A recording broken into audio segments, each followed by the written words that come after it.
Donc voilà, maintenant tu es prêt, tu as fait tes premiers trades peut-être déjà.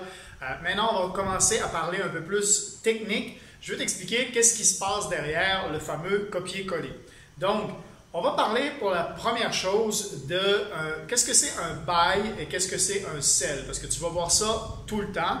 Il va y avoir buy, sell, buy stop, sell stop, buy limit et sell limit. Voilà, il y en a 6 à apprendre. Donc, ce n'est pas très compliqué, mais il faut connaître les différents termes juste pour être familier et tu vas voir que ça va être après ça très facile. On va y aller vraiment étape par étape. Donc, qu'est-ce que c'est?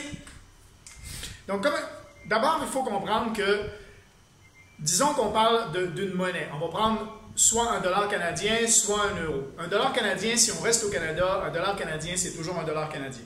Un euro, c'est toujours un euro. Par contre, si un Français part et va au Canada, il va échanger ses euros en dollars canadiens. OK? Donc, à partir de ce moment-là, il va faire du Forex. Il va utiliser le marché des échanges de monnaie pour changer son argent.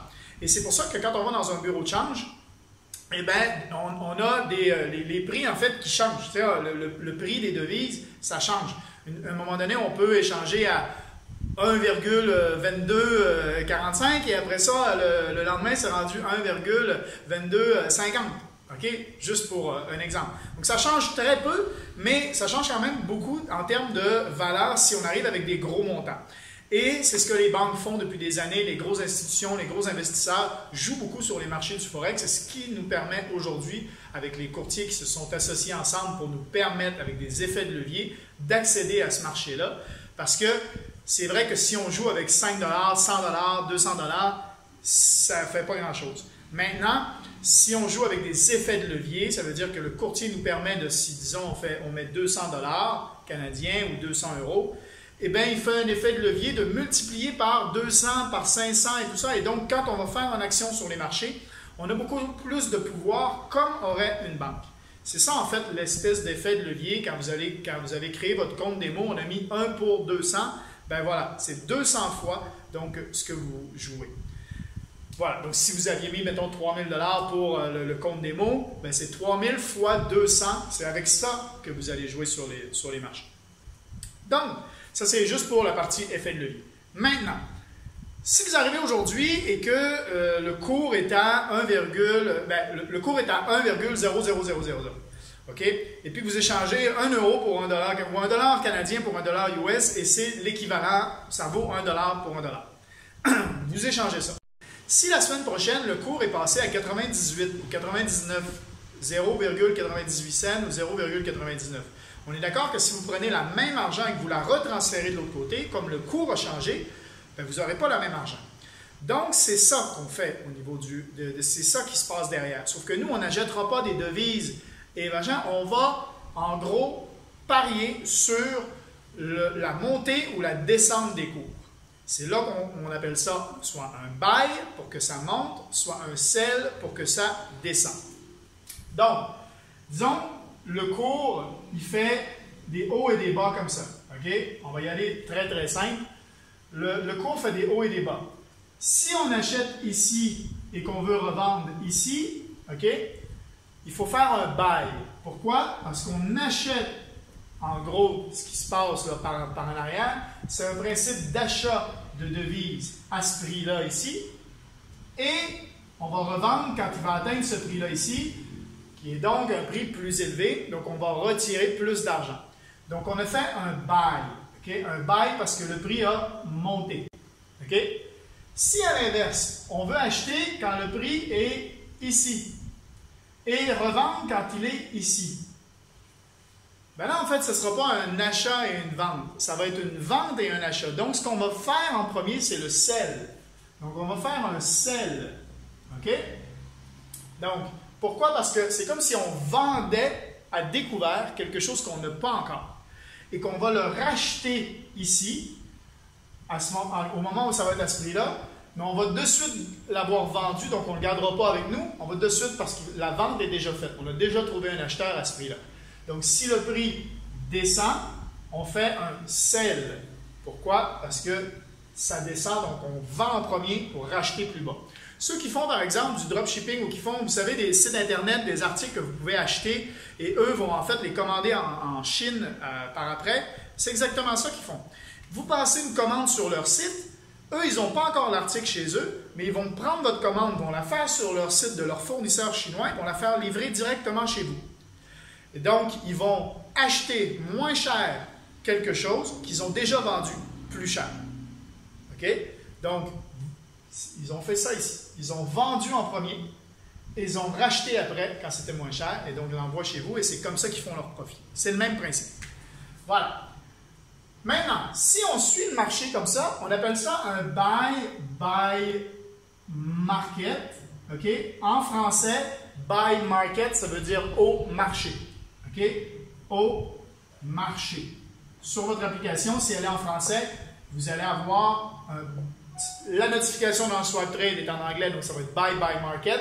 Mais sur votre application à vous, vous allez voir en français, c'est exécution au marché. En haut, vous allez voir dans la sélection en premier en haut, c'est exécution au marché.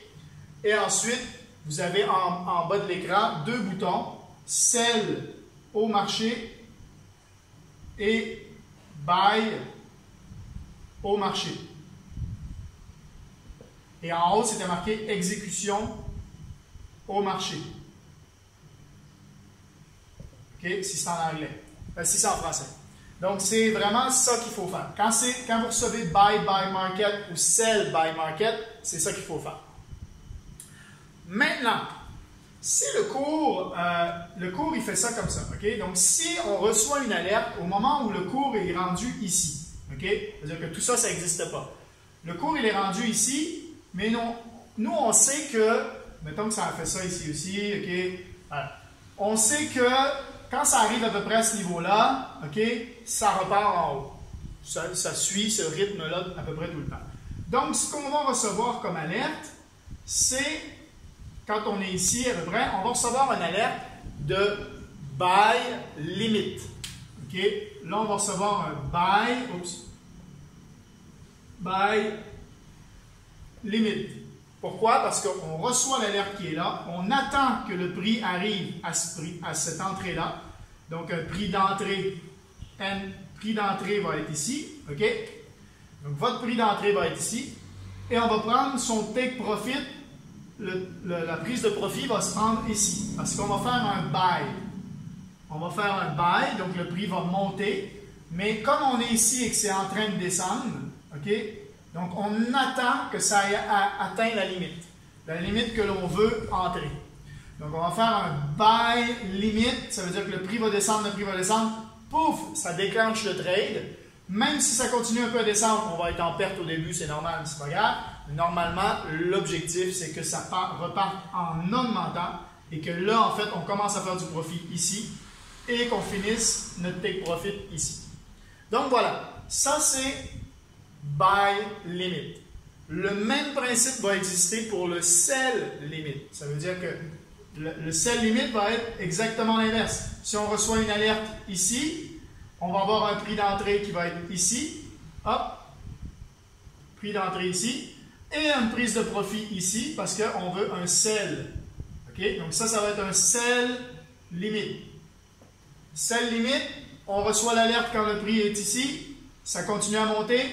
On ne rentre pas dans le trade, on a mis l'alerte, on attend le prix d'entrée.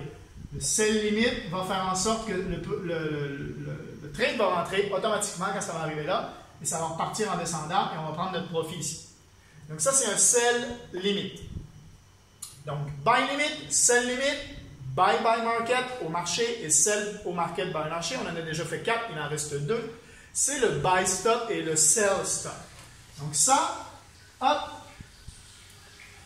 très facile à expliquer, encore plus facile. Hop, ça fait ça comme ça. Donc, le buy stop et le sell stop, c'est, disons, OK, disons que le marché a fait ça ici comme ça. Hop, là, il a fait ça, là, il a fait ça, là, il a fait ça. Voilà, OK? Donc, on sait que, normalement, si ça repart, OK, et que on va faire un truc comme ça. hop, voilà. Voilà, ici il a monté haut, ici il a monté plus bas, et là on est ici et ça repart en montant. On reçoit l'alerte, on est ici. On sait que si ça dépasse ça ici, ok, ça veut dire que normalement ça devrait continuer à monter. Donc en gros, on va faire un buy stop,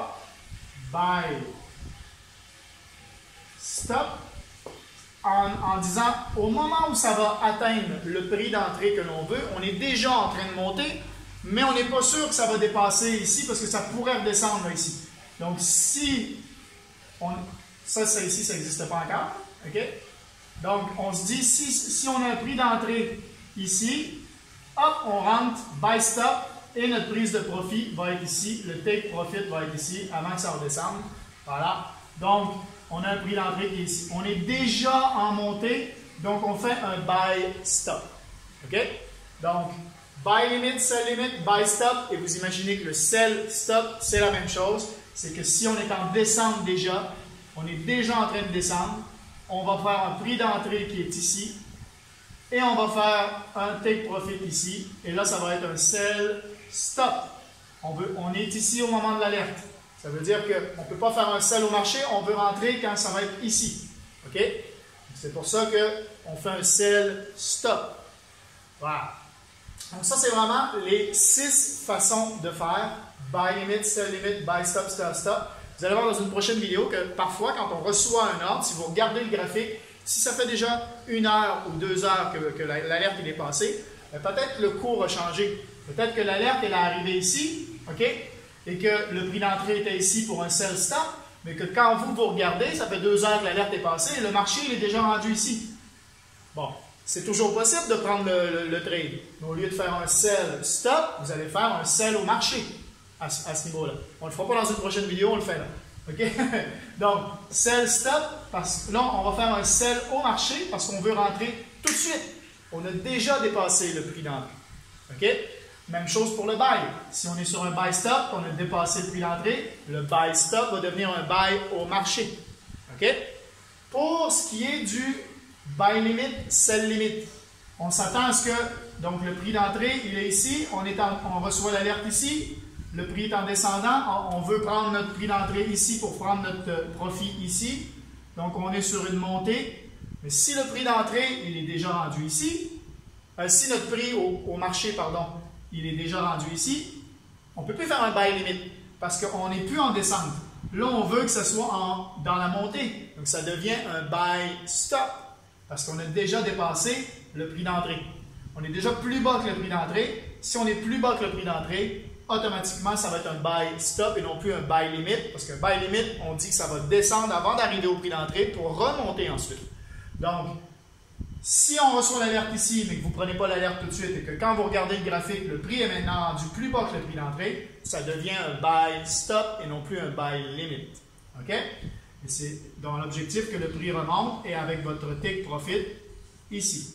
Si le prix d'entrée est rendu ici, que vous voyez que ça a descendu, qu'on est allé plus bas que le prix d'entrée et qu'on est reparti en montant, bien là, si le prix est rendu là, vous faites un buy au marché.